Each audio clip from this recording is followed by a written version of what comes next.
Welcome to the factory. I'm Malcolm. I am Jourdan. And today, obviously, we have a few special guests with us. We have Heather and James, who are part of a debate group that Jourdan and I take part of online. And we have my good friend Brett on here as well. Hello. And today is going to be our pre-election special. I want to celebrate, but I feel like it's kind of hard to celebrate. It's going to be a pretty interesting week, that's for sure. I think we can all say pretty clearly that whichever way it goes, it's going to be a shit show. Definitely. Absolutely. That's the only thing that is guaranteed. Absolutely. Indeed. Yeah. Yeah. And so, yeah, Malcolm, I know you wanted to start us off with your own experience from earlier today. Yes. So I had an experience earlier today, and just to preface this was something that was happening all around the country today, specifically in blue states. But the Trump trains were coming through today. I know on the East Coast, some highways were blocked by them. I live in a suburb outside of Los Angeles, and it's a pretty liberal town, usually pretty quiet. Not this morning. So my wife and I we went to go get brunch, and as we were walking through, the train rolled through town. Listen, to me, I wasn't intimidated or scared, which some people were like, it's scary, it's intimidating. I don't know about that. But there was probably a couple dozen cars, huge trucks, and then this like army looking vehicle was painted camo that was about 10 feet high. There were people in the back. There was a guy with a megaphone just yelling at people on the street. That's goofy, man. There was a counter protest where people were driving the other way. And I guess there were some fingers flipped and all that and yelling. Here's the thing to me. It's if you're undecided, right? If you're undecided, which is there any undecided people? I don't know. But if you're undecided and you're believe it or not, there are somehow. But think about it. This is what I'm thinking. If you're undecided, you're walking through and you just hear cars honking, truck engines roaring, a guy with a megaphone screaming at you on the street. Is that going to convince you? That going to convince anyone? I don't know what the goal is. Not that alone. Not that alone. No. Yeah. I think, and I'd love to kind of go around and each of us kind of give a response on that question, because I think it'd be interesting to hear how we all kind of think about that. Brett, why don't you go ahead and start us off? Yeah, I would say not that alone, but I could see plenty of undecided voters who are, on the cusp of voting for Trump either for the first time or the second time going, oh, you know what, that's the kind of enthusiasm I like to see in my America. Interesting. I could easily see that. I mean, I don't think that'd be a large demographic of undecided voters, specifically not in blue states. But then again, I mean, blue state's kind of a loaded term. I was just in Big Bear a couple weeks ago. I went up for just a few days for a quiet place to get some writing done. And every sign I saw there was a Trump sign. Almost every house that had a political sign had a Trump sign. It's just you enter a different world when you drive 2 hours Interesting. away. Yeah. I think that's an interesting point to bring up too, because I wasn't in Big Bear. My wife and I last weekend, we were up in Paso Robles, which is about 3.5 hours north of Los Angeles. And as we're driving up there were definitely like certain towns were like super pro-Trump. You saw pro-Trump signs everywhere. There were some towns that were a mix. I saw some Biden signs and some Trump signs. So people have this idea of like California being a blue state.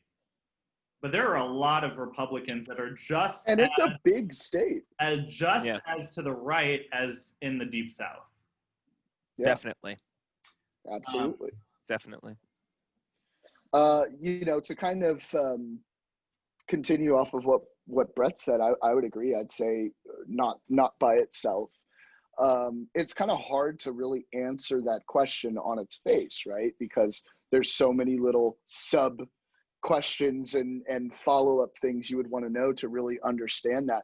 You could have somebody who's like maybe who's undecided because they're upset with the Democratic Party, for example. Well, they're not really going to respond very positively to that. But you could have somebody who's undecided who's like, well, I miss that American pride, as Brett was kind of pointing out, and I miss that enthusiasm. And maybe seeing something like that would swing them one way. Now, I just think it's annoying, but I don't think that's going to surprise anybody. Heather, what do you think?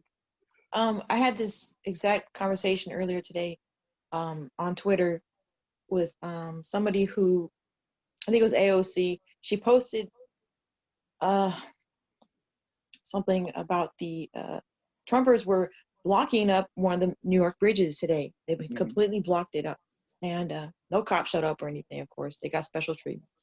And that's my whole thing. It was like, what are they trying to accomplish?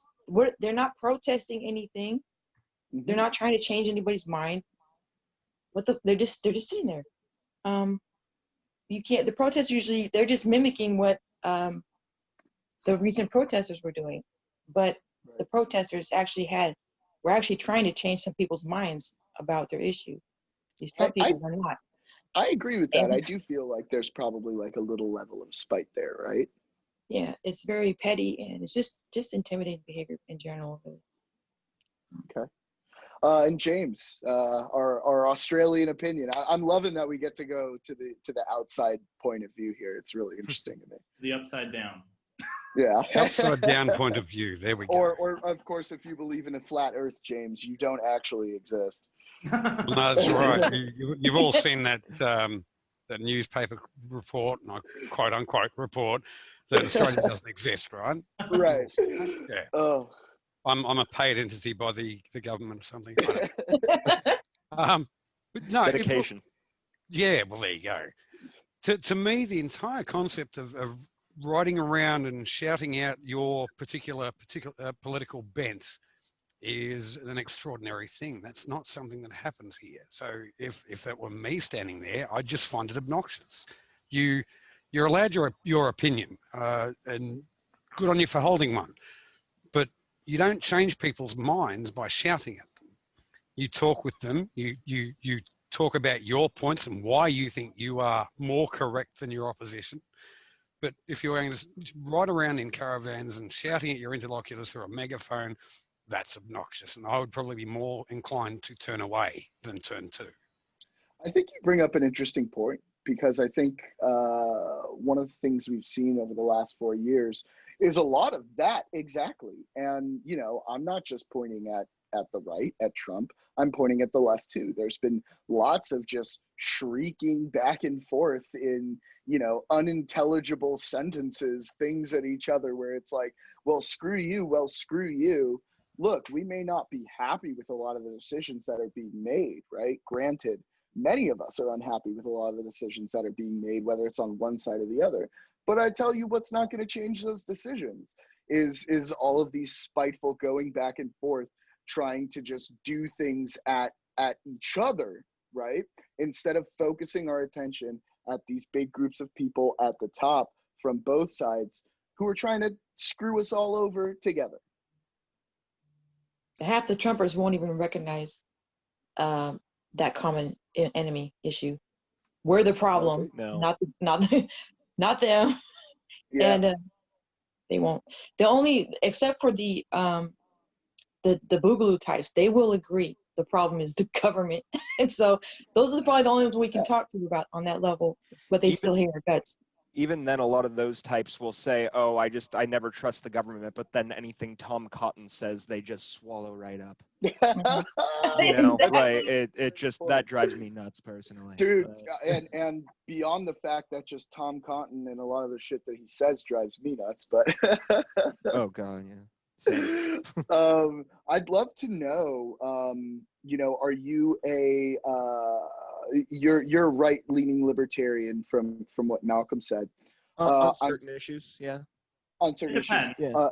It depends. I think a lot has changed too. from what I used to consider right compared to Mhm. what is considered right Yeah. now. Well, it's all kind of a little convoluted right now.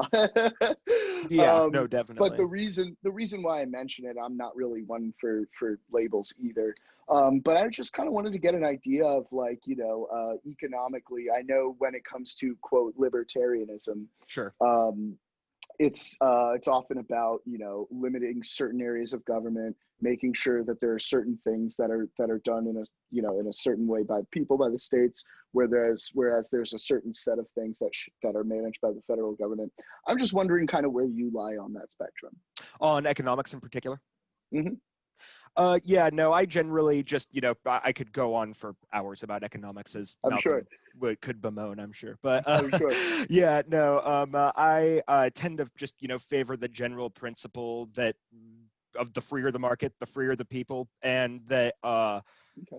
capitalism is actually a foundation of liberal society and democracy, in my opinion. And I think at the foundation, one of the foundations of human nature is the free exchange of goods and services. And, we can debate about the extent of that as much as we want. I'd love But to do that in another show, because I think absolutely, we could get yeah, maybe a amazing post-election show show. this. Yeah. We could have a great. I can already hear the conversation. Love it. I would love it. Yeah. So no, I mean, yeah, that's basically where my leanings lie on Cool.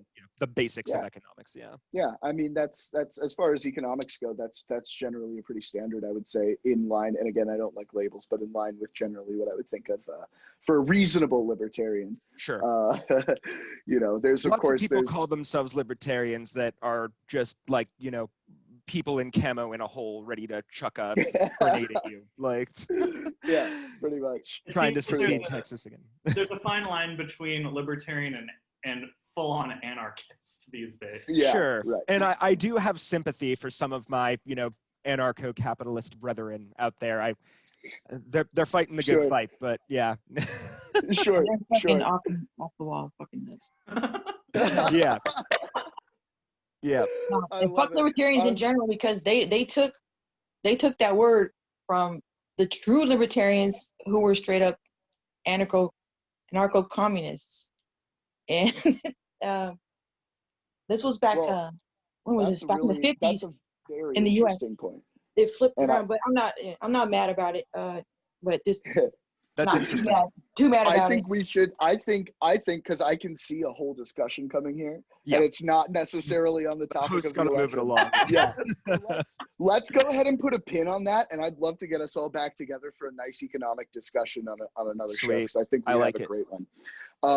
But what I do want to kind of segue into is, I think, something that is on everybody's mind right now, left, right, doesn't matter who you are. We are all worried about this, and that is election interference.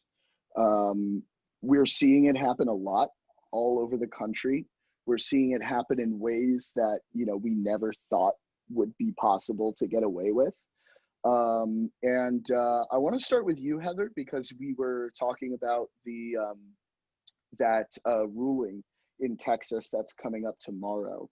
And I just kind of love to have you go ahead and go off on that one, because I know you've been itching to let something out about that. Oh man, I can't. Oh, okay.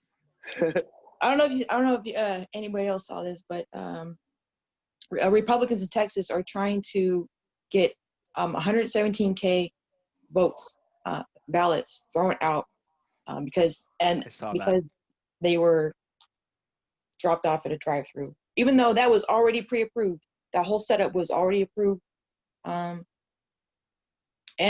tomorrow it's going to be decided on by a judge. And I just can't believe what the fuck. The audacity of them doing this. Seriously. Is this separate than what was ruled on today? Because I thought they already ruled on that. Yeah. They did, and they're going to another George. They're going another judge. Appealed? They're appealing it then. Okay. I thought it was ruled on by the Texas Supreme Court. The one that happened right now is supposed to be. I read that it was supposed to be ruled on Monday. Yeah, I was under the impression perhaps it was in this particular case. And Malcolm, I don't know if you want if you want to jump, if you got your laptop there, if you can jump on and maybe pull up some info on this. But 117,000 ballots, I believe, was the exact number. And that, I believe, there was a ruling, and there's now another one. I don't remember the exact details. Well, the one that was ruled on today, which the Texas Supreme Court rejected this. It was a bid to toss out 127,000, drive-through votes in Harris County. Okay. This actually That's was the one, the Harris County one, yeah. This was ruled on today, actually. So what's the thing about tomorrow? Because I know there is still something tomorrow. Well, keep talking. I'm reading through. Okay. As far as I know, it's finished, but what is the Republican Party's argument for why this should be done? What is their case? The idea, if I recall correctly, the case was that, and I am grasping at the edges of my memory here, and Malcolm, if you're looking at it right now, please, correct me as I go along. But my understanding was that it was because they were trying to argue that changing the in-person voting to a drive-through was unconstitutional. Just no reason why. Just as far as my understanding, I don't have enough confidence to say the reason. I know there was one. From what I'm reading and from my understanding, it was this drive-through drop-offs had never been done before. So they were saying that it was unprecedented, and therefore it shouldn't have been done. Now, yeah, but so is the pandemic. At this point, 127,000 people had already voted through this method, and this is in a democratically controlled county in Houston, I believe. Okay. And it was approved prior, right, by like a legislature or something. Well, the problem was it was approved. They had filed a petition basically saying that this should not be done. The issue is they had already filed that far too late. So these votes can't be, these are legitimate votes. These are legitimate people, 127,000 legitimate American citizens, Texans that cast their vote. And really, I mean, come on. If you're gonna win an election, let's not limit people's vote. Like, this is our democratic right to vote. And this is something that was bothering me earlier as well. The new talking point in the Trump administration has been that the votes that are counted on election night should be the result. But the thing is, that's never the case. That's never been a thing since the Civil War. It's never happened. Votes take time to count. Yes. Not going to count all of them. And aside from that, over 90 million people have already voted, and it's not even election day yet. 70% of the voting electorate in 2016. 70% have already. Yep. Yeah. That's insane. Yep. This is going to be the largest turnout, I think, since like 1908. Unbelievable. As Unbelievable. Democrat, I'm excited. So at this point, it becomes a game of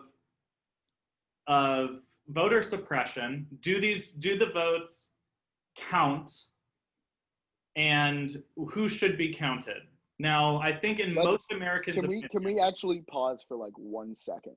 Yeah. Because once again, I would love to turn to our foreign contributor here in James. And I'd love to hear what you have to say about all this from the outside looking in. Oh, I could wax lyrical, I tell you. See, the whole thing, right, of people turning out to vote. I'm going to go on this for 1 minute. You're saying that you're getting the highest turnout ever since 1900, bloody blah. Here in Australia, if you're 18, you must register to vote, and you must vote. That means that 100% of the population over 18 must vote. So the concept of you can vote if you like, that's a foreign concept to me. It always has been. So when you say you're getting the greatest, it should be everyone. I'm not saying you need to mandate voting, because I know that's not how America works, but it should be everybody is out there voting because this is your livelihood, this is your future. You cast your vote in order to have a say, and I don't understand why people decline that offer. You should be grasping at it with both hands. They try to look at it, I think, oftentimes as a form of protest. And, you know, whether I agree with that or not, I think is inconsequential, because I think what you brought up was really important, which is, I think casting a vote, personally, I think casting a vote one way or the other is so much more important than not, right? Like, if you're going to make your protest, then you need to be involved. You need to make a vote, whether it's for one of the two major candidates or not, right? You need to be able to go out there and make your voice heard with votes. You know, people often, they talk about voting with their wallet, and that phrase really annoys me. It annoys me to no end, because if we understand the concept of voting with a wallet, right? Everybody in the country does that. Everybody in the country decides which companies they want to spend their money on. And in a balanced free market system, which it's kind of hard to say whether this is a balanced free market system or not, I would lean on the side of no, definitely fucking not. It's not. In a balanced free market system, that of course would level, you know, would sort of allow itself to work out almost in an evolutionary process, if you will, where, you know, a company that does provide good services and so on, in an ideal capitalist system, would then get the vote by wallet. Now, if we can understand how that works, and we have 300 plus million Americans participating in that every year and making those decisions, now they can look at these two things, right? They can look at the products that they want to buy and be like, well, I don't really like either one of those products, but I need one of them. So I'm going to pick the one that I think is the best for me and my situation, or any of the smaller products, right? That are a right fit. If they can do that, I don't understand why it's so hard for them to go and do the same thing at the polls. Because the system doesn't represent them, and they're afraid. Okay, let me just. I was a non-voter, like, for a long time. Sure. Long time. Because it's a sham a lot of the time. So that's number one. That's discouraging people to vote. Is this? They know it doesn't work for them. People can intuit that the oligarchs, the elites, all that, the upper 10%, they do whatever they want no matter what you vote. That's damn true. And then there are the people that are actually disenfranchised deliberately from voting, or discouraged from voting, but very deliberately, because they're part of one of those blocks that our voters are suppressed. And these things all come together. Then there's the protest votes, of course. And when you're talking about making choices, you're not really allowed. You don't have choices. You have how am I saying this?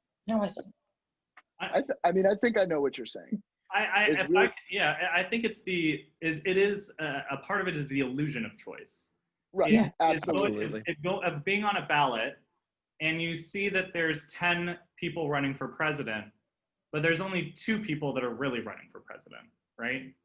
Because you could vote Libertarian, you could vote the Green Party, but those candidates are not going to win. Well, it's not always about the cult of winning. We got to be careful with that, because even when you're voting third party, you're trying to build that party up, just to get them votes to qualify for the next bit. And the part is when you went to go do that, if you tell people I'm going to vote third party, you're getting slammed by either side. That needs to stop. Yeah. And the reason that people are slamming you like that. People. I know we're in the situation that we're in, right? And a lot of people feel, myself included, that it's more important this election to vote for Joe Biden than a third party because of who we're up against. Now, before you respond, I want to say that just because I feel that way doesn't mean I'm going to shit on other people who don't feel that way. Because number one, that's just not how you treat your fellow human beings, man. Everybody has their own right to an opinion. Everyone has their own right to making that decision. And trying to make them feel like shit, number one, is not, it doesn't change their mind. And it's not productive. So I disagree with that. I think it's ineffective. I don't think it makes people stop voting. Yeah, well, and it makes people not want to talk to you. Yeah, definitely. They don't want to. That's why I sympathize with Trump supporters when they don't want to talk to Democrats about anything. I like absolutely. Sometimes 100%. The other thing that's holding us back is the Electoral College, because the Electoral College is why people have that attitude. They're so angry. They're going to vote for this third party that won't win, but you feel like you need to help that party get built up. Only from my point of view, I think the Electoral College needs to die, because that thing it served a purpose. It doesn't serve a purpose anymore. Right? The whole voting system needs to be revamped from the ground up. Your electoral system with the Electoral College is broken. It has been broken for more than 40, 50 years now.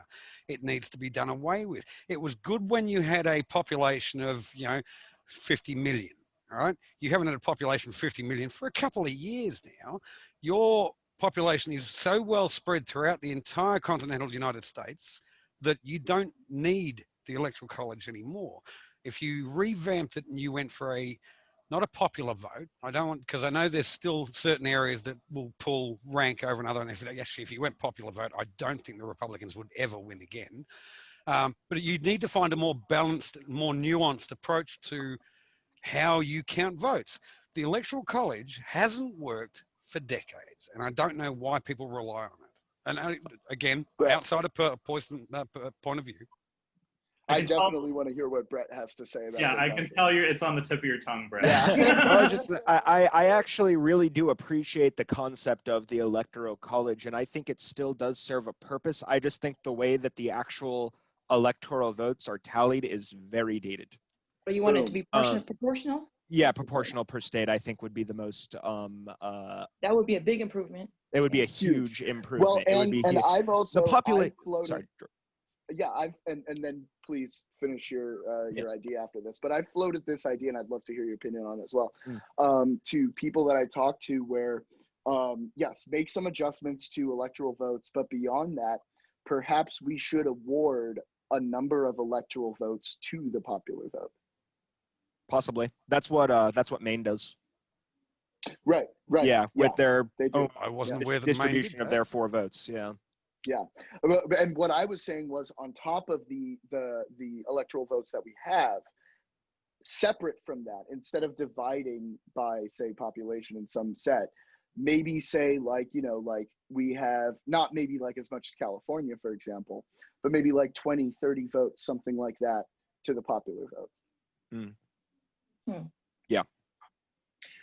And then you also could need to get rid of your divide 2-party system. You could divide that up proportionally as well. Like So- the popular votes could be divided up proportionally. Anything that actually gets rid of the duopoly. I'm literally on board with anything. Yes, well, that's what we need. 2 things I want to say really quick. So one, when I did talk about realistic choices, I didn't mean to not say don't vote third party. My opinion is a third party is just not going to win in the system that we have. Realistically, it's just not. It won't. So when people do vote for third party, which we should be doing, and we should not have a duopoly, especially on the local level. But when you're living in a duopoly system, regardless if you're going to get your third party on the next ballot, that's not going to matter because they're going to lose again. So, and maybe you all will disagree with me on this, because we talked about the Electoral College a little bit. Well, unless you can replace one of the two, which has happened in our nation's history. That's really the goal. But it was just another one, and then it just still was. That's true. But you can become one of those. Yeah. My question for all of you is, what do you think of ranked choice voting? I like it. This is what I personally have become a huge fan of it. there's a lot of different ways it can work, but I think if we switch to a ranked choice system, one, we break the two-party system immediately, and two, we have a country that's much more unified. Now, we may still end up where the popular vote doesn't win, and that's okay, because if the ranked choice wins, then that's a choice that everyone is okay with, right? Or the most people are okay with, even if they're not popular. I don't think we ever would have gotten this guy if we had a ranked choice system. Oh, definitely not. No. No. We Even wouldn't have had Republicans her just like either. them. Yeah. We wouldn't have had Hillary either. Nope. So in my opinion, in regards to the Electoral College, I wish it would just go away completely, because you could spend a million years retooling the Electoral College, but that's like I'm starting off on Windows XP and I'm just modifying it over and over and over again, and I'm never gonna get something new. To try to make it as close to Windows 10 as you possibly can, but that's not how it works, man. Instead of starting with bad software, why don't we start with good software and then build? XP's dope, man. James, Switch to Linux. Switch to Linux. Switch to Linux. Mate, I've got Ubuntu on a flash drive, Mac, Windows. You know I'm all over it, James. James has also done a good bit of software development himself. Oh, cool. Yeah. Now, James, you in Australia have a parliamentary system, right? We run on a very similar system to the UK, what's called the Westminster system. We have ranked voting, so there's that. And that's not only for federal elections, that's also for state elections and council local elections. Your two-party system, I mean, it's not a two-party system, but it is so very broken. It is. I don't understand. You should have more than just two parties represented. And let's go with Greens, all right? Let's say the Greens. Let's say you go out and you put your vote for the Greens, and the Greens let's say they get 20% of the votes, right? It's not enough to win, but it's enough to put them into the seat of, say, Congress. And then they have a say in how things, they get a vote in how things are run. And that way you voted for them, they are your voice. And that means you get a say in Congress. Because right now, you don't have that. If you vote for Greens, the Greens aren't going anywhere, and they're going to earn enough money maybe to go again the next 4 years, and that's it. But you should be voting for your party, and then your party wins, let's call them seats inside of Congress, right? Sure. And then your little party, it might not be a large voice, but it's larger than what you've got now. Yeah. Heather, did you want to say something? That's all great, and I think my goal was much lower to the ground, which is just get these motherfuckers on a debate stage and expose everybody to this debates, because they actually have good.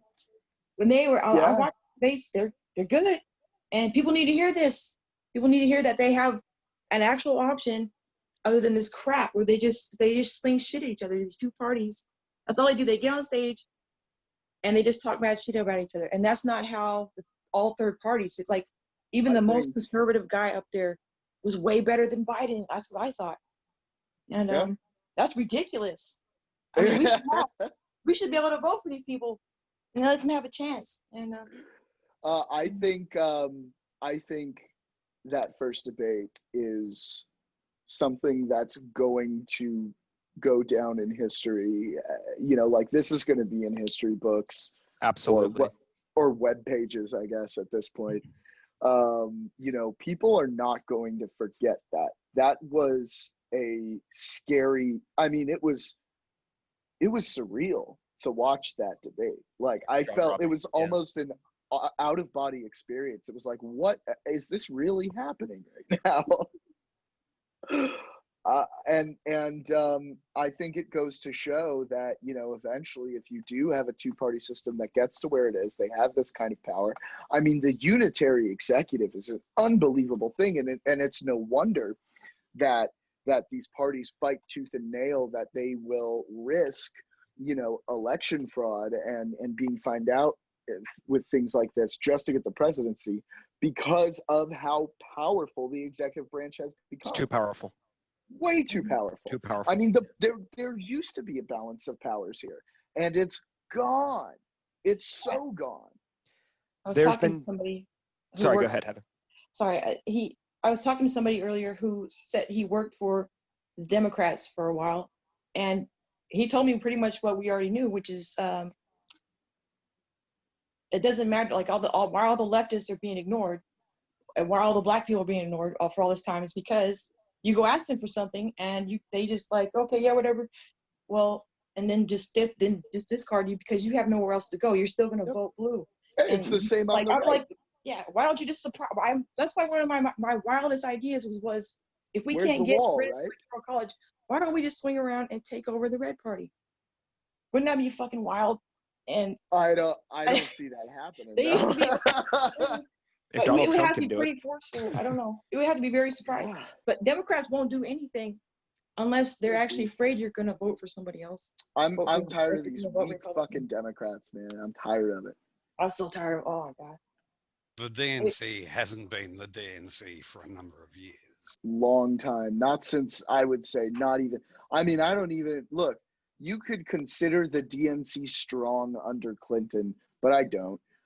I think the last time the Democratic Party was strong was under Kennedy. Yeah, it was before Nixon or before Reagan. Or Reagan. Reagan is when everything really changed. Reagan was the tipping point for Republican politics. Yes, absolutely. Modern Republican politics, for sure. I would argue it was before then. I would argue that the real tipping point was Nixon. The Southern strategy. Reagan is a consequence of that, but Nixon's resignation and the Watergate scandal was the tipping point. That's a because very you can even go back. You can even go back in time to that point, and you hear about Roger Ailes, who was the mind behind Fox News, along with Rupert Murdoch, developed the concept of Fox News as a rebuttal to the liberal news media, as a way for a Republican candidate or a Republican president to have a media that was backing him. Because at the time, Nixon didn't have anything. Nobody wanted to touch him. And if Nixon had Fox News, I don't think he would have ever resigned. I don't think he would have ever been fully impeached. We would have had a Trump situation that we. Wow. Yeah. That is such an interesting point of view. I have not thought about that at all. Yeah. I mean, we'll go into it one day. We don't have to go into it today, but we can definitely go into the history of Fox News.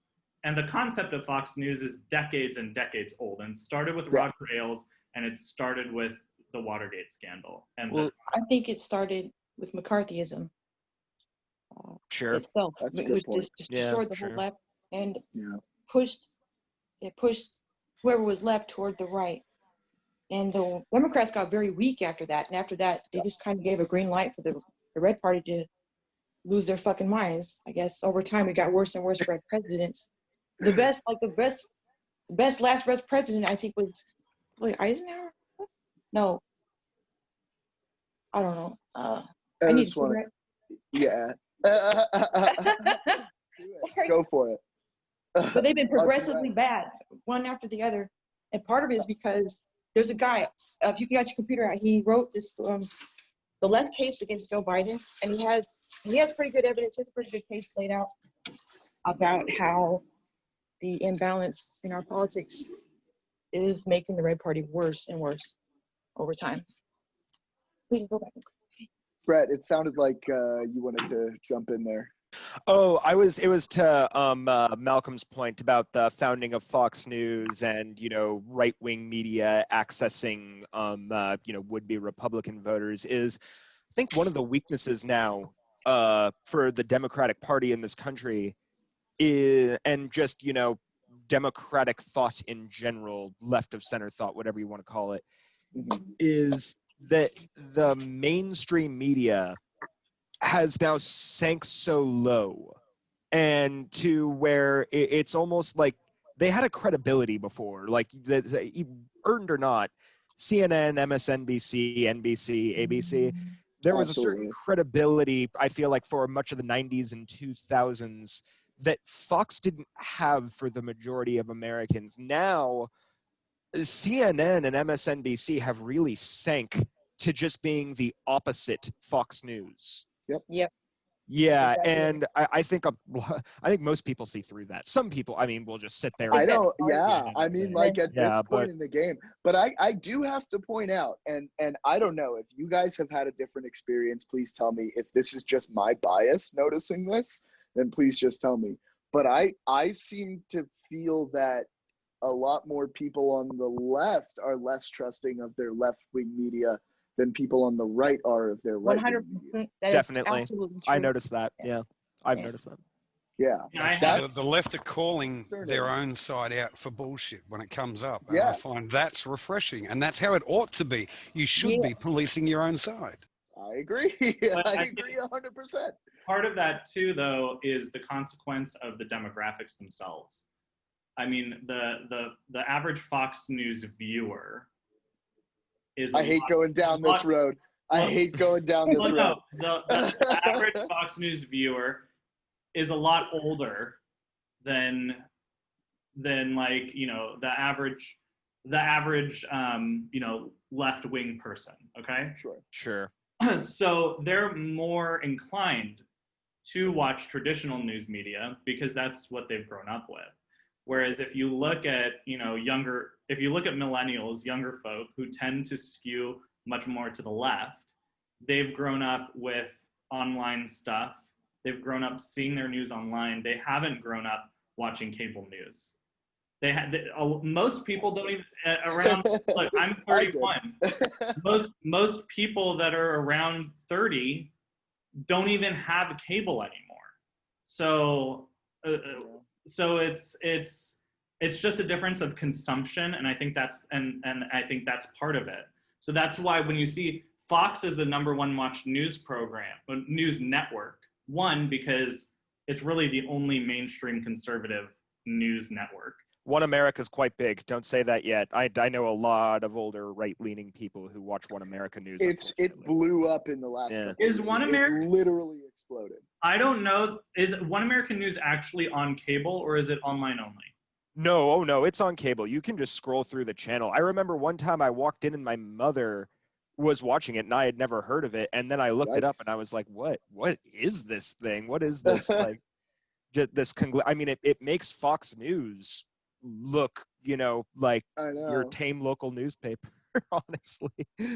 It's like you watch One American News and Tucker Carlson and Sean Hannity seem like dedicated scholars in comparison. Oh, absolutely. Yeah. Speaking of Tucker Carlson, this came up this week. I'd like to talk about for a second. The vanishing documents. Are we going to talk about the vanishing documents? I had documents that were sent to me from Washington to Los Angeles, and within that time, from a very reputable news letter-carrying service, and those documents were completely lost. There were cameras everywhere. There were people watching them, but those documents were lost. How could they have been lost? I mean, like what? And it was the only copy. Oh, we didn't even use a photocopier to make copies. We didn't have a scanner on hand. Fox News. Like, dude, we already didn't believe your bullshit story, and now you're just trying to give us my dog ate my homework excuse. This is ridiculous. Yeah, that was pretty bad. Pretty bad. James, are you familiar with this? I've been following with a wry smile for days. I think, well, I think Tucker Carlson is about as reputable as my dog's arsehole. I wouldn't trust it. It'll fart in your face as soon as I look at you. It's a joke. It has to be a joke. He has to be pulling people's legs. There's no way known that he had anything at all. No, there's no way. There's no way of knowing.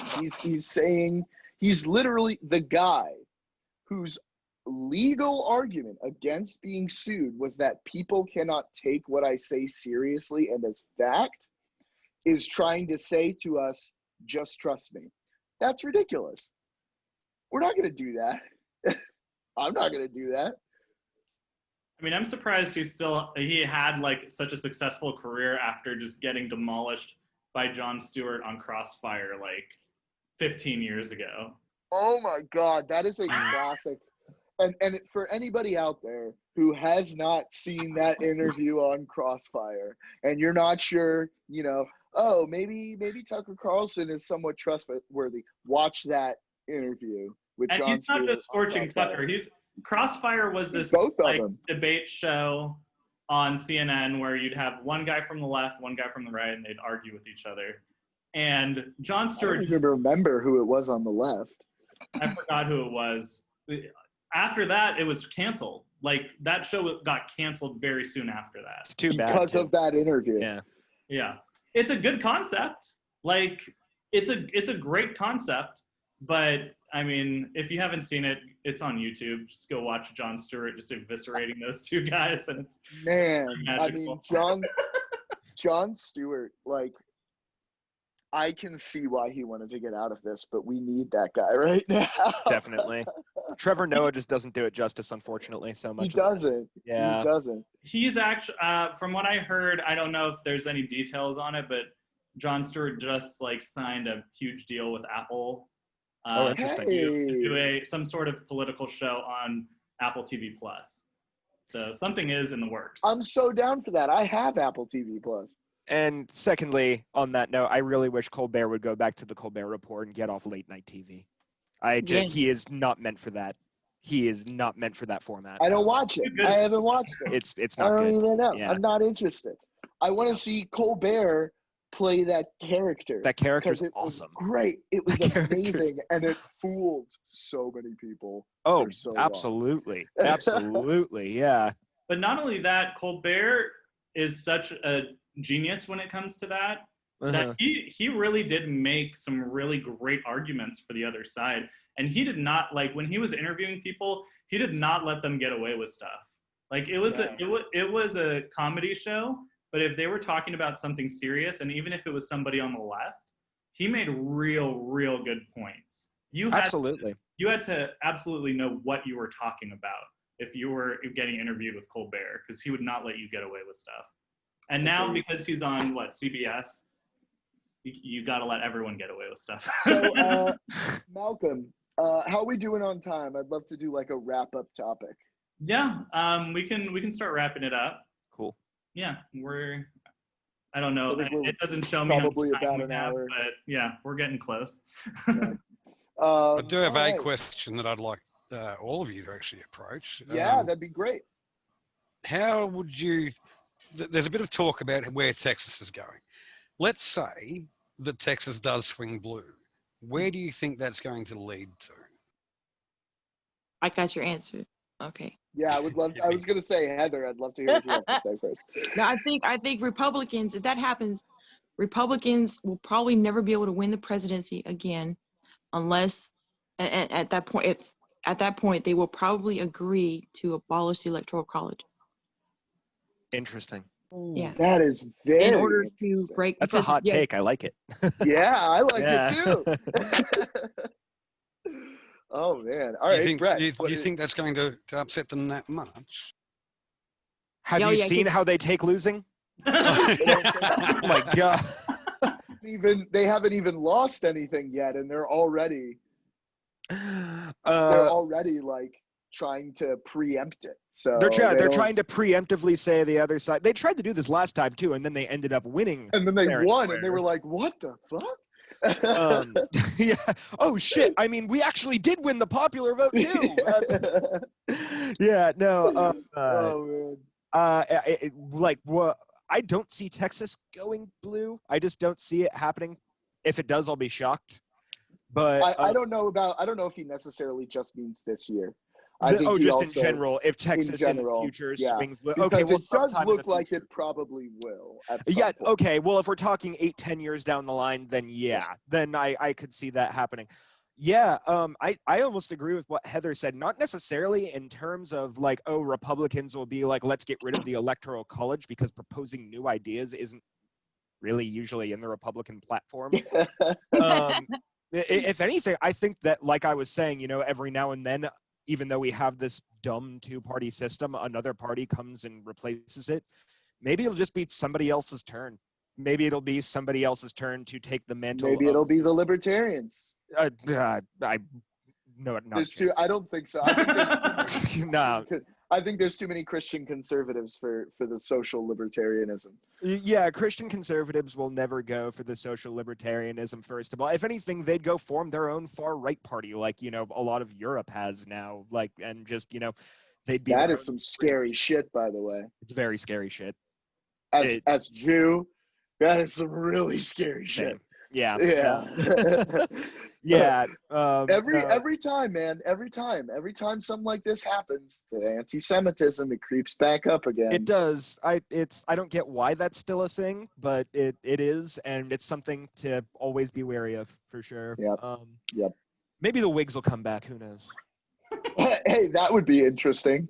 I hope the Whigs come back both in name and in style. And in style. Oh, the style is the main selling point. I'm working on one of those right now. Exactly. Hamilton's so big, you might as well. Yeah, right? Yeah. Oh, and my friends were telling me I look like Lin-Manuel Miranda, apparently, so that's a thing. Yeah? It's a Lin-Manuel crossed with George Carlin type look you got. Oh, dude. Malcolm, like 70s George Carlin. 70s I could George hug Carlin, you. yeah. I could hug you right now for saying that. George Carlin is literally like, he's an icon to me. I was going to quote him earlier and I forgot. But what was it? I was going to quote, it's the illusion, when we were talking about the illusion of choice, right? I was going to do that quote about they're giving you the illusion of choice. It's an illusion. And I had the whole quote in my head then, but no, it's not. Anyway, Malcolm, your thoughts on Texas? Texas. So I don't know if I'm as extreme as the thoughts that have come up. I think it would probably take a few election cycles for any dramatic change to happen, because they have to lose a few times. Yeah, I don't think Texas would have to become solidly blue. And I think even if something happened where this election, there was a really huge youth turnout in Texas. If they did turn blue, I kind of agree with Brett. I don't see them winning yet. They're almost there, but I don't see it being enough yet. Now that said, there's a lot, and Republicans love to point this out. So many Californians are leaving to go to Texas. What do you think that's going to do to Texas? What do you think it's going to do to Texas? That's a great point. They're all moving to Austin. Do you really think that people are going to move to Texas and go, I hated California so much, I'm going to become a freaking cowboy hat wearing, 30-inch tire driving truck driver? No, buy an AR. Not going to happen. People want their lattes. They want their yoga classes. They want their weed. Oh my God! Can you imagine that, Texas? I have often seen my friends from the Midwest and the South sharing memes like Californians moving away from their declining state to the Midwest, and then they vote for the same policies that ruined their state here. That's kind of the mentality going on. Yeah, but I never understood that, because we're still making more money than the rest of those still have, states. If we were a country, we have the fifth highest GDP in the world. Right, and the people leaving are mostly right-leaning, as far as I understand it. As far as but there's people that can't stomach the taxes. There are people. That is there are a lot of expensive. Yeah. I will say California is very expensive. I'm a native Angelino. I've always thought of California as my home. I don't see myself moving, but I can see why. I don't see myself moving. California is very expensive. Yeah. And I can definitely see why people would move to somewhere like Texas and like Austin, for instance. Austin's a cool city. And there are very cool cities, even throughout all of the Bible Belt, that are pretty liberal for the most part, even though they're in a deep red state. But that's my opinion. That's what's going to eventually happen. Is if like Iowa. How is Iowa a battleground state? I never thought that would happen. It's the turnout. Iowa has always been. Haven't they? Has it? I don't know. I guess it's never In ever living been a memory, state I that think. was really very much at the forefront. So Pennsylvania is the Yeah, big one this living time. memory, Iowa has always been a battleground state. yeah. Oh, well, then I just haven't been paying attention to Iowa very much. Arizona is Not the many people surprising have one. been paying attention to Iowa. I feel bad because they're nice people in Iowa, right? Very And nice. that's the thing. Like if you talk to a diehard, hardcore Trump supporter, but they're not wearing their MAGA cap in that moment, they are perfectly wonderful, normal fucking people. Most of the time, yeah, most of the time. And same with the crazy liberals that they think are like out there burning buildings and knocking things down. I mean, like, we need to stop demonizing everybody. Absolutely, yeah. No, I mean, most people are Trump supporters because they think it's best for the country for reasons that are their own. It's because they think, most of the time, in spite of his demeanor, that what he's doing is better, at least at a minimum, better than what mainstream politicians would be doing. Oh, they're incredibly anti-establishment, and that's one of the reasons why some leftists voted for him. I like to think that is mostly the case. And I do generally think that is mostly the case. But I do know that there is a certain portion who are literally doing it out of spite. And that absolutely bothers me. Out of spite, and just, because, I mean, whether certain sects of the Republican Party want to admit it or not, Trump does cave to some kind of, I'm not going to say racism, but hatred. Populism based on hatred. Yes, absolutely. He doesn't promote it, but he does foment it. Absolutely, yeah. I would, and I think it's interesting that you say, because I wouldn't necessarily call Trump a racist. I'd call him an opportunist. Sure. He sees whatever the group is that is easiest for him to target, and he uses that, and they rally around him. Now, there are things about that he's done in the past that were considered racist. I know he wouldn't rent to Black or Mexican people in certain places. Those are different things we could, At the time, that was a business decision. As sick as it is, it was because my white tenants feel more comfortable this way. Exactly. It's gross, but yeah, it is gross. But I think Central Park 5 thing. Oh yeah. Come on. Did you have to take out a whole page in the New York Times to, come on? Yeah. There is an element of that. I personally, I don't think he's like a white hood wearing racist, but he's like a grandpa racist. Yes.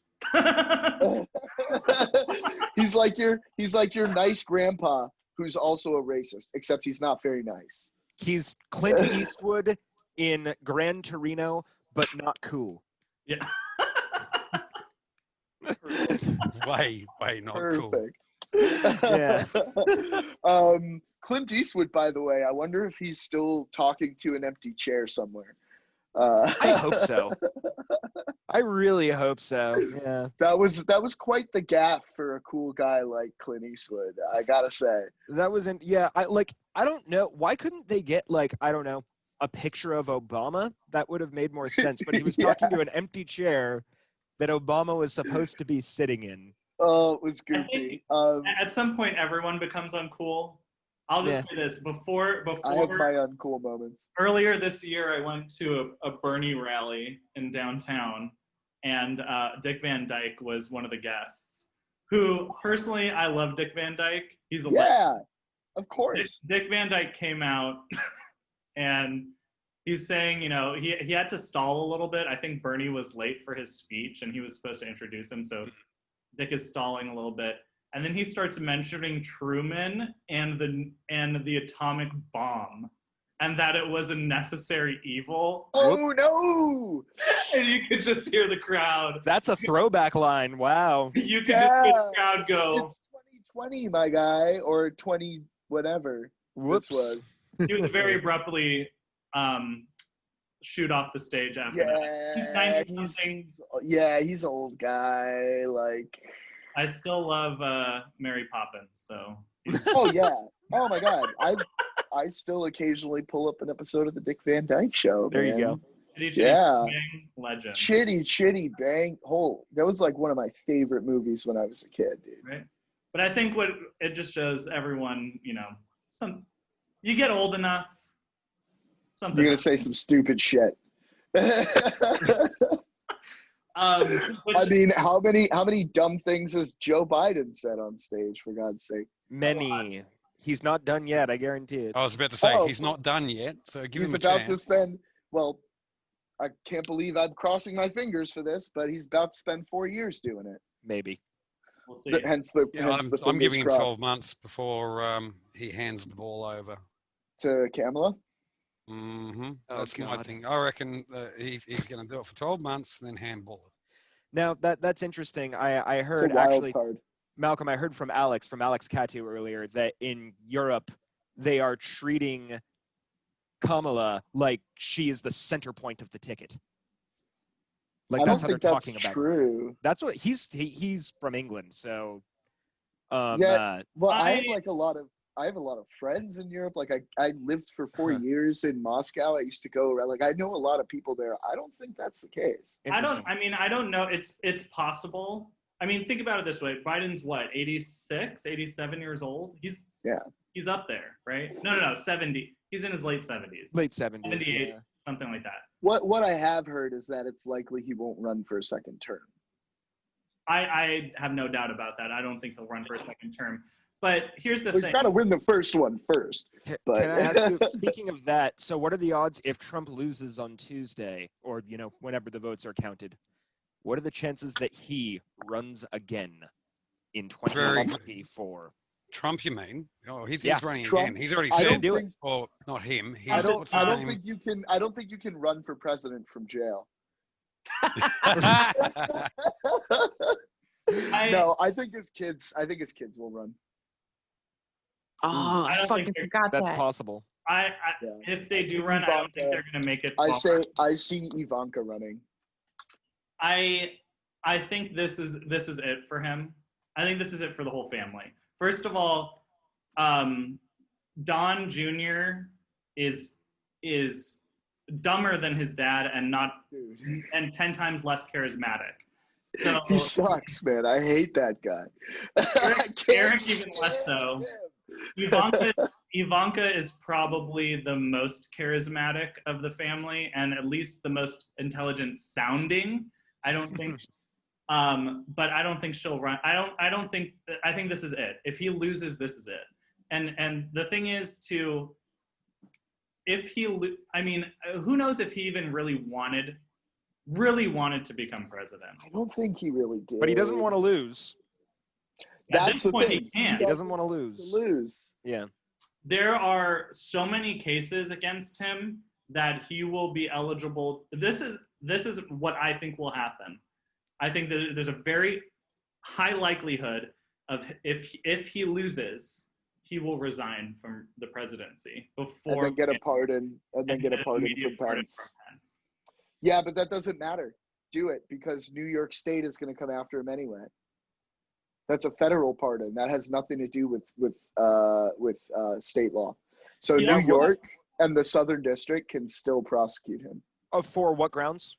Because there's lots of fraud that they have. Okay, the fraud stuff. Yeah. Okay, that's right. Yeah. There's also this dude's like indebted like $4 billion. Yeah, but it's not against the law to be in debt.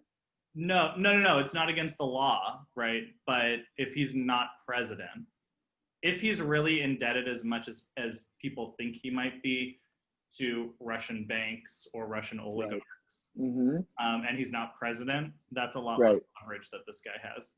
I don't know what's going to happen, but I don't think I don't think it'll become like a dynasty, like a Bush type dynasty. I don't think so either. I hope not. But I mean, I think there is that demographic that is so now loyal to him. Because that's what he wants. He wants loyalty. Exactly. That's what he's looking for. Yeah. So I don't think he's just going to go away, win or loss. I don't think he and the Trump mentality, especially, that's not just going to go away. What were you saying, Heather? Yeah. The Dominionists that are part of the reason he won, and why they're not going to give up on a possibility of Ivanka if they can have another round of free for all like they've had in the past 4 years. But that's if his family actually wants. And for those of you, FYI, for those of you out there who are not familiar with Dominionism, go watch the documentary The Family on Netflix. It's pretty shocking. Interesting. It's very interesting. If the right wing wanted to run a fundamentalist instead of Trump, the only person I could think of who I would go, you know what, okay, would be Mitt Romney. As much as I dislike him and disagree with him on so many things. Well, yeah, he's come around on a lot of stuff. The man is honest as the day is long. And I think that is something that the presidency has lacked for a long time. Even before Obama, before Clinton, long time. I think Mitt Romney, although I disagree with him on so many of his different things he tries to hold to, you can't fault him on his honesty. And I think Brett may be about to fault him on his honesty. Well, I was just going to say, I mean, as far as Romney's honesty goes, yeah, that is how he projects himself. But this is the guy who voted to impeach Trump and then voted to allow him to elect a Supreme Court nominee. Yeah. He approved his nominee. I mean, that's not direct. I wouldn't call that, lying. It's not a lie. But, I mean, it's in the realm of dishonesty. It's a bit shady. Well, he was pushing a narrative because, of course, he was. But yeah. I wouldn't call that anything like dishonesty. He has a right-wing narrative that he wants to push, which is the Judeo-Christian narrative. And Amy Coney Barrett is going to be the tipping point for the Supreme Court. So naturally, he wants her in there. Yeah, for like 3 months. So and then they come in and they pack the fucking court. Why? Why does that have to? I don't want that to happen. Why couldn't you guys just play by your own fucking rules? I don't think that's going to be necessary. Clarence Thomas and Alito are getting up there in age. If the Democrats can sweep, then I don't know if Thomas and Alito will make it through. That would be. I don't think they're going to want to. Yeah, Thomas. Look, for all the ways that Thomas votes, deep down, I believe he wants a balance in the courts. He was friends with. Well, he was quite good friends with Ginsburg as well. Sure. And I don't know. I think the balance in the court, a constitutionalist would have to appreciate a balance in the court. Clarence Thomas isn't a true constitutionalist, though. He always just ends up voting with the current Republican Party platform. That is very true. That's the difference between him and Anton Scalia. Scalia, agree with him or not, he did have strict originalist principles. That's true. Thomas voted against originalism if it didn't suit what would seem to be some kind of political motive. Brett, what do you think about Roberts? Roberts is an interesting case. It's funny. Roberts has almost, as Chief Justice, taken the Kennedy role as the swing vote the past few years. Very much so. Yeah. But now. Yeah. Now it's it. I don't know. It's going to be hard to see what. Like Roberts might seem like one of the more liberal justices on the court now. Which is so strange. Gorsuch too. This guy. I think Neil Gorsuch is going to be a great Supreme Court justice for a long time. Regardless of who nominated him, I was sketchy about him at first too, but I like his interpretation of law so far. There have been a few rulings. Now, obviously, we're probably going to disagree on certain interpretations of law, but I found his rulings, his his different opinions to be very interesting. I don't always agree with them, but they're not like brilliant. Kavanaugh. They're not like Kavanaugh, where it's like, dude, you're just a fucking shill. Yeah. Yeah, no. Brett Kavanaugh, I don't know. He stole my name. He needs to go away. But, yeah, no. But I don't even agree with everything Gorsuch says, but that man is brilliant. Yeah. he has just well-spoken demeanor, and I've read some of his opinions, and it's just wow, it has this very easy to understand but also very eloquent language. Yeah. I think him in particular, because he was Trump's first pick, and obviously he was the pick that Democrats would say was stolen from them. Sure. Especially now. I think he was the reason he has ended up being the way that he has been is because they were still trying to keep a element of trying to keep the country together at that point. It makes you wonder. Hey, about what Coney Barrett's going to do. Makes you wonder a lot about what she's going to do. I have no idea what she's going to do. She does not have very much judicial precedent to review. I don't think she has any idea what she's going to do. I really hope that she abides by the Constitution, separates church from state. She won't. There's no way known she will. She's a Dominion. That's not her purpose there. Yeah. I mean, you're probably right. We'll see. But I hope not. I really hope not. But you're probably right. Well, I mean, we're talking about the people that struck Thomas Jefferson from history books in Texas in 2010. Wait. Yeah. There's probably going to be more cases brought before them later, maybe 10 years, 15 years. And then they're just going to make their move. They're just going to fucking turn into fascists all in front of us like that. And we're going to be totally surprised when this happens. I'm not surprised. We have pre-fascism right now. Yeah. This is what we're dealing with. We're dealing with autocratic behavior. It does have those symptoms. Absolutely. Well, what's that? So the saying is, when fascism comes to America, it's going to be wrapped in the flag and carrying a Bible. Boom. Yeah, the religious type of fascism that nobody's really prepared for. Yep. Everybody's talking about the cops and all that, but I mean, religious fascism, which is what these Dominionists are. And I think they're kind of traitors. I view them as traitors to the Constitution. Absolutely. I agree. Absolutely. Well, I was going to say, speaking of religious fascism, do any of you think that the recent events in France will aid Trump in this election coming up here? Because, his whole thing with banning all Muslims until we figure out what the hell is going on. Do you think that will re-strike that chord of fear? No, and I think not, because Americans don't really pay much attention to anything going on. That's true. I didn't know about it until yeah. That's true. So if we lived in any other country, it might have an influence, but not this one. They'd be like, why do we care what the French people do? I think most of the people, I guess, that's true. Most of the people that would be alarmed by that probably were already going to vote for Trump anyway. For those watching, if you're curious about what we're talking alarming about and what Brett just brought up, in France right now, even in suburbs of Paris, there are areas where women are just not allowed to go. And it's not a legal thing. It's just there are men who come from typically very ultra-conservative Islamic nations like the UAE that have moved into France and have kind of taken over certain areas, and they won't let women into restaurants, into bars. Yeah, it's completely fucked up. They won't let them drive in those areas. They will intimidate women that are walking through there. So that's what. Here's the thing. I don't know. It doesn't matter to me what side you're on. Most Americans would agree that is completely fucked up. Totally. Now, the problem with that is Christian conservatives would rather change that Sharia for their own version of Sharia. So it's like, I can't have them come to me and be like, oh my God, you see how terrible that Muslim person is? And then be like, yeah, we're on the same side, when I know that behind the scenes you want to ban abortions, you want to do all of these other things.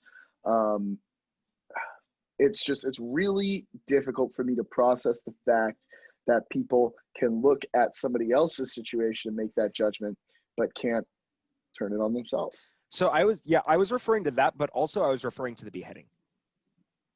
There's beheading. Yeah, I didn't even. Yeah, that's the suburbs, the neighborhoods being, shunning away women, that's definitely going to circulate. But I was referring more to the cartoon of Muhammad that resulted in the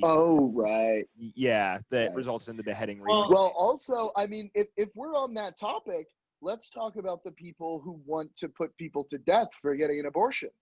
That is a real group of people. They exist, and it's more in the mainstream than it was 10 years ago. Well, to just finish your point, Brett, the other thing about that is this isn't the first thing this isn't the first time something like that has happened in France either. No, it's not. Yeah. The timing may affect it a little bit. That's what I was thinking. But I don't know that, like Jourdan said, I don't know that people pay enough attention into French politics and news, or even international news, not just France, to make that much of a deal. However, I do think that people that already have that mentality would definitely latch on to that and spread that information. It depends on what Fox News does with it. I'm actually not even sure what they're doing with it. I'm sure they're having some kind of field day, but I feel like we would be seeing all of it on our Facebook feeds and all that stuff if they were doing a lot with it. So I don't think they're doing. They're still stuck on Hunter Biden's laptop that they lost. Are they really still now? Yeah. Oh, I'm still seeing certain members of my friend group sharing those constantly.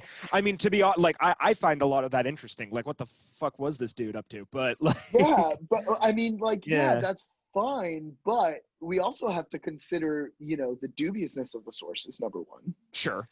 Number two, the dubiousness of most of the other sources too. Number three, the information there is not that damaging. It's not even that bad.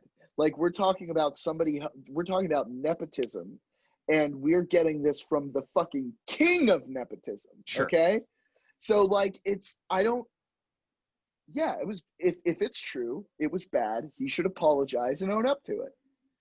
But why is this even a discussion that we're having when we look at the Trump family and their kids and what they do on a day-to-day basis? That's a solid point as far as nepotism goes. But I was actually, beyond that, I was thinking more about, and maybe like this has been more discredited than some of the other stuff, but with the underage sexual partners thing that was supposedly on that laptop.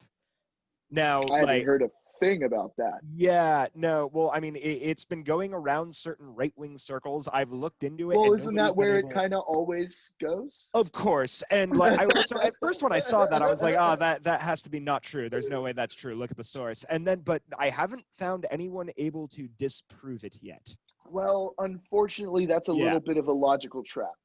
Of course. Because the proof isn't there either, right? So it's just people saying, this is the thing. It's hearsay. As of right now, it's hearsay. But I am interested to see where it leads. I'm interested to see where. Hey, if it turns out to be something, fine. But they've been trying to paint Joe Biden as a pedophile for months now, and none of this was Hunter in particular, actually. Oh, Hunter? Well, yeah, in this case. I'll tell you what. That's really going to fuck up his chances to run for president. Hunter. Oh yeah, they better take the crack pipe out of his mouth first too. Right.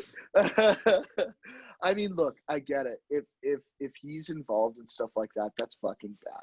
Right? He should pay for that. But that doesn't mean that Joe Biden was involved in that. Yeah, and that's true. And I guess that is maybe one of the biggest differences between Joe Biden and Donald Trump is that Joe Biden might have a problem child or, problems in his family. Right. The difference being Joe Biden doesn't put his children out there on the campaign trail with him. And you can guarantee he is not going to. He loves his kids. He loves his kids. We know that for sure. But he he's treats them with love. Bring it out to me if I'm wrong. But if Joe Biden becomes president, I doubt he puts Hunter Biden in an important cabinet position. Absolutely not. Yes. Like, I mean, Donald Trump, he's, tried to bring his own little nuclear family into the White House here. After everything that's happened with Hunter Biden, I would be very surprised if he was offered any sort of cabinet or White House or position. Anybody in the Biden family for that matter. No, I don't see that happening. Yeah, no. I think he'd those days are going to be done somewhere else though. Yeah, of course. Some CEO. Yeah, give it, and I hope he does. I mean, like, he has a family to take care of now, and he's worked through his addiction and all that shit. So, you know, if he's a fucking pedophile, and that's true, although anytime QAnon gets pushed up against the wall on any sort of information they put out, that is literally where they go. They fade away real quick. Yeah, when it comes time to show hard proof, they typically do fade away real quick. But not only do they fade away, when it comes to show hard proof from anything that they put forward, if it's not already a claim to pedophilia, it becomes a claim to pedophilia. And that's a pattern that it always is. It always circles back to that because it's something that's so easy to enrage anybody with. Right.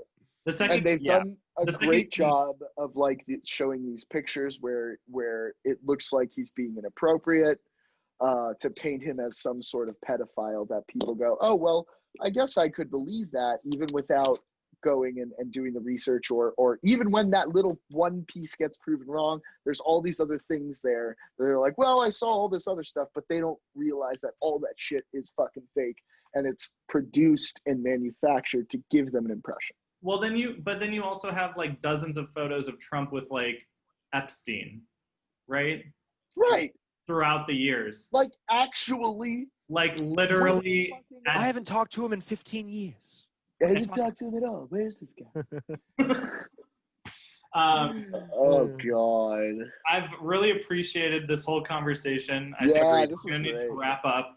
Thank you guys so much for joining us. Can I do a rapid fire ask for all of you real quick? Who wins? Yes, Who wins the election? Last one.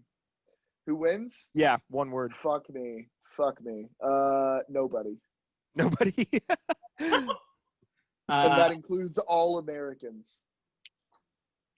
Legally, no, I think it's probably going to be Biden, but that's only if, you know, there's no shenanigans. Yeah. In a shenanigan-free election, Biden.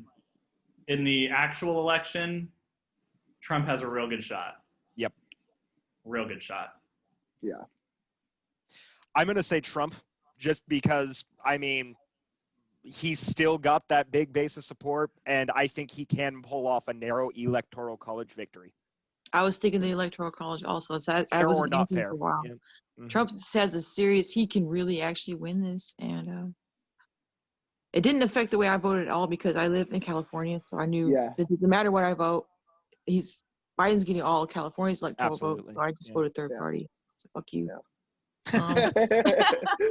I'm with you, Heather. I did the same thing. I have to tell you a story, Heather, at one point about my dad's visit to the to the Democratic National Convention in 2016 and what he saw there. But that is a conversation not to be had on camera, folks. I am sorry about that. James? Yeah, I think it's a line ball. It's going to be a very close thing, but I think Trump will edge it out. I hate to admit that, but I think he will. As Brett said, he has the voter base there. He's built up a base. He's nurtured that base.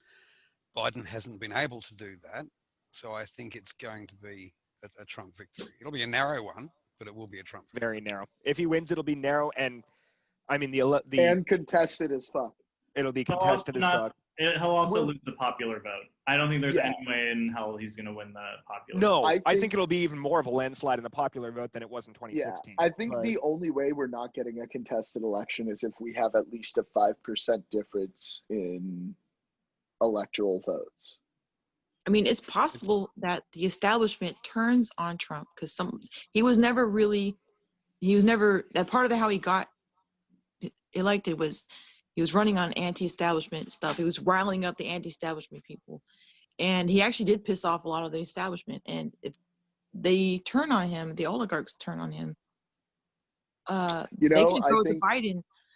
I think that's also, I'm pretty 50-50 on the Electoral College. I just don't know. Yeah.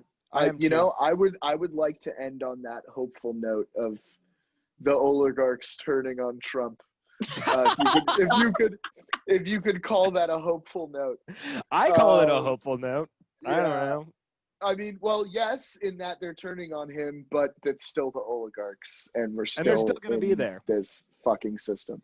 Well, if we can return to some kind of sanity, and then work on uprooting the system in a more constructive way, then I would consider that a win. Or, as I always say, technology will be the paradigm shifter. Transhumanism. Assuming yes. Oh, Brett, we're gonna be friends. assuming the First Amendment is still intact, we'll see you next time, and hopefully you nice. guys can join us again. If not, then hail Amy Coney Barrett, I guess. Yeah. Good night.